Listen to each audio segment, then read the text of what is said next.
دنیا کی ایسی بستیاں جہاں کبھی زندگی کی رونقیں تھیں آج ویران کھنڈر ہیں۔ یہ وہ بستیاں ہیں جن پر اللہ کا عذاب آیا اور قرآن انہیں قیامت تک کے لیے عبرت بنا کر رکھ دیا۔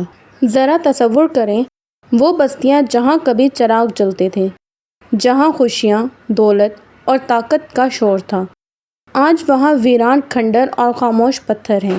یہ صرف تاریخ نہیں بلکہ قرآن میں ذکر کی گئی حقیقی کہانیاں ہیں۔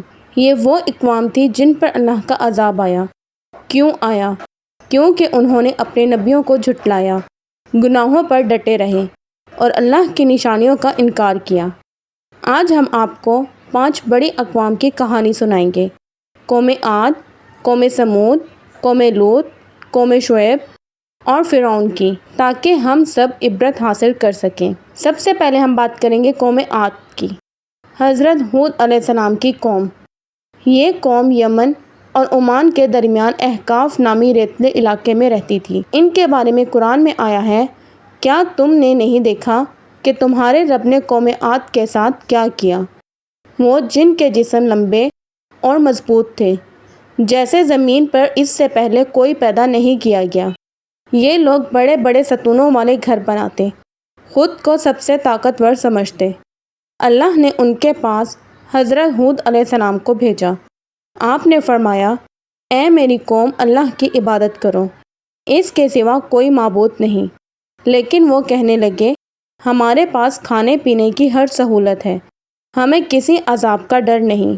وہ حضرت ہود علیہ السلام کا مذاق اڑاتے، کہتے: کیا ہمارے جیسے انسان کو اللہ نے رسول بنایا ہے؟ اللہ نے ان پر تیز اور خوفناک آندھی بھیجی جو 7 راتیں اور 8 دن تک چلتی رہی۔ وہ بڑے بڑے محل اور طاقتور جسم سب زمین پر گر گئے۔ قرآن میں ہے: پھر ہم نے ان پر ایک تیز آندھی بھیجی جو انہیں اکھاڑ پھینکتی تھی، جیسے وہ کھجور کے جڑ سے اکھڑے ہوئے تنے ہوں۔ قوم سمود۔ حضرت صالح علیہ السلام کی قوم۔ پہاڑ تراشنے والے لوگ۔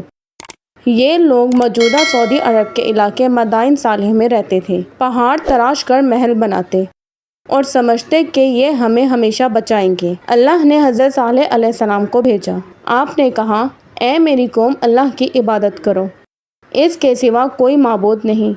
لیکن سردار کہنے لگے: صالح، ہم تو سمجھتے تھے تم بڑے آدمی بنو گے، لیکن تم تو ہمارے باپ دادا کے دین کو برا کہہ رہے ہو۔ لوگوں نے کہا: اگر تم سچے نبی ہو تو پہاڑ کے اس پتھر سے زندہ اونٹنی نکالو۔ اللہ نے معجزہ دکھایا، پتھر پھٹا اور اونٹنی برآمد ہوئی۔ حضرت صالح علیہ السلام نے کہا: یہ اللہ کی اونٹنی ہے، اس کو نقصان نہ پہنچانا ورنہ عذاب آئے گا۔ کچھ لوگ ایمان لائے لیکن اکثر نے انکار کیا۔ آخر کار چند بدکار لوگوں نے مل کر اونٹنی کو قتل کر دیا۔ حضرت صالح علیہ السلام نے کہا: اب 3 دن کے اندر عذاب آئے گا۔ پہلے دن ان کے چہرے زرد ہوئے، دوسرے دن سرخ، تیسرے دن سیاہ۔ پھر ایک خوفناک چیخ اور زلزلہ آیا اور پوری قوم ختم ہو گئی۔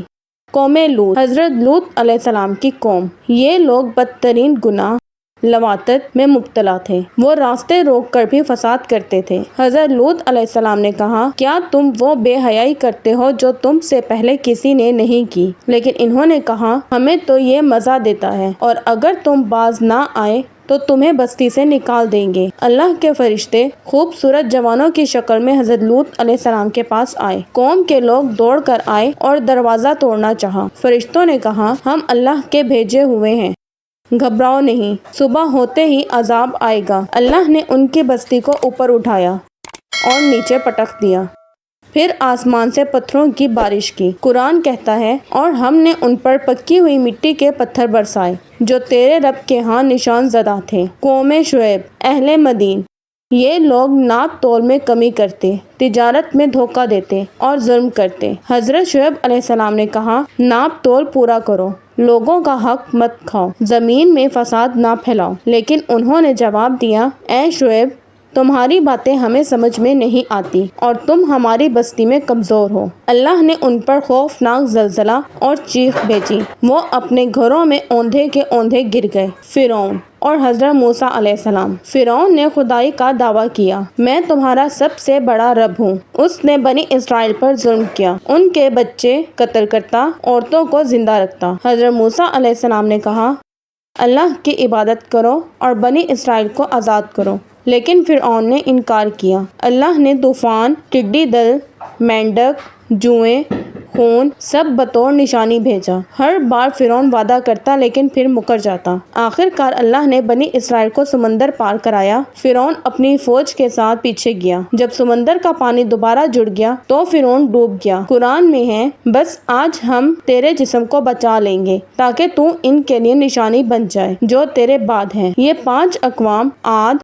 سمود، لوط، شعیب اور فرعون سب نے اپنے نبیوں کو جھٹلایا۔ ان کا انجام تباہی اور بربادی تھا۔ ناظرین، یہ کہانیاں صرف تاریخ نہیں بلکہ آج کے انسان کے لیے عبرت ہیں۔ اگر ہم بھی اللہ کے حکم کو بھلائیں گے، گناہوں میں ڈوبیں گے اور نبیوں کی تعلیمات کو چھوڑ دیں گے تو ہمارا انجام بھی ان جیسا ہو سکتا ہے۔ یہ سب عبرت کے نشان ہیں، مگر افسوس آج کی دنیا ان نشانیوں سے آنکھیں چرا رہی ہے۔ آج بھی ہم اپنے معاشرے میں وہی کچھ دیکھتے ہیں۔ جھوٹ عام ہے، زنا، فحاشی اور بے حیائی معمول بن چکی ہے۔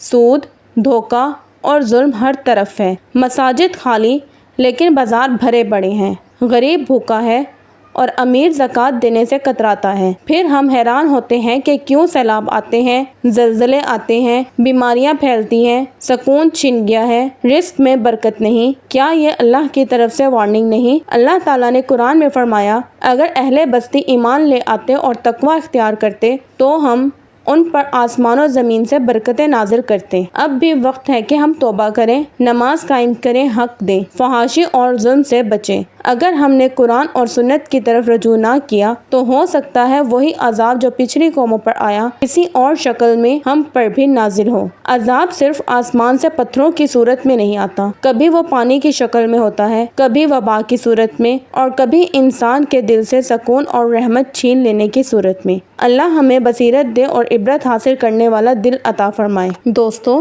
یہ کہانیاں ہمیں خبردار کرتی ہیں کہ اللہ کے عذاب سے ڈرنا چاہیے اور اس کی رحمت کی طرف پلٹنا چاہیے۔ اگر آپ چاہتے ہیں کہ ایسی مزید عبرت انگیز اور ایمان افروز کہانیاں آپ تک پہنچتی رہیں تو ہمارے چینل سویرا کو سبسکرائب کریں اور بیل آئیکن کو ضرور دبائیں۔